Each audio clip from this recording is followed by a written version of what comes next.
केगाव येथील सावित्रीबाई फुले शिक्षण प्रसारक मंडळ संचलित NB नवले सिंहगड अभियांत्रिकी महाविद्यालयात क्रीडा सप्ताह उत्साहात पार पडला। यात जवळपास 350 विद्यार्थ्यांनी सहभाग नोंदवला। क्रीडा सप्ताहाचे उद्घाटन कॅम्पस डायरेक्टर संजय नवले यांच्या हस्ते करण्यात आले। यावेळेस उपप्राचार्य डॉ. शेखर जगदे, डॉ. रवींद्र व्यवहारी, प्राध्यापक करीम मुजावर यांची उपस्थिती होती। क्रीडा सप्ताहात सांघिक 6 आणि वैयक्तिक 9 अशा 15 प्रकारात क्रीडा सप्ताह पार पडला। Kho kho, volleyball, football, kabaddi, hockey, cricket अशा सांघिक तर carrom, table tennis, chess, running, long jump, थाळीफेक, गोळाफेक, रिले, मॅरेथॉन अशा वैयक्तिक प्रकारात स्पर्धा पार पडल्या। व्हॉलीबॉल मुलांमध्ये AECH प्रथम तर सिव्हिल विभागाने द्वितीय क्रमांक पटकावला। मुलींमध्ये ELEC विभाग प्रथम तर रामानुजन विभाग उपविजेता ठरला। फुटबॉलमध्ये मुलात MECH प्रथम तर ENTC विभाग उपविजेता ठरला। कबड्डीमध्ये मुलात MECH SYO प्रथम तर MECH TY उपविजेता ठरला। मुलींमध्ये कल्पना विभाग प्रथम तर MECH उपविजेता ठरला। हॉकीमध्ये मुलांमध्ये ENTC प्रथम तर MECH विभाग उपविजेता ठरला। मुलींमध्ये CSC प्रथम तर MECH उपविजेता ठरला। क्रिकेटमध्ये मुलींमध्ये CSC विजेता, ENTC उपविजेता ठरला। क्रीडा समन्वयक प्रोफेसर करीम मुजावर, क्रीडा शिक्षक प्रशांत, विद्यार्थी क्रीडा सरचिटणीस अभिजित चव्हाण, क्रीडा सचिव महेश घोगे, क्रीडा सहसचिव म्हणून अमर नवले, प्राजक्ता सोनटक्के यांनी परिश्रम घेतले। क्रीडा सप्ताह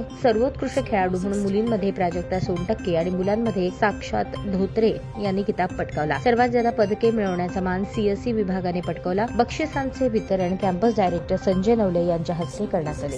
अशाच नवनवीन अपडेटसाठी जनता राज्य न्यूज चॅनलला सबस्क्राईब करा, लाईक करा आणि शेअर करायला विसरू नका।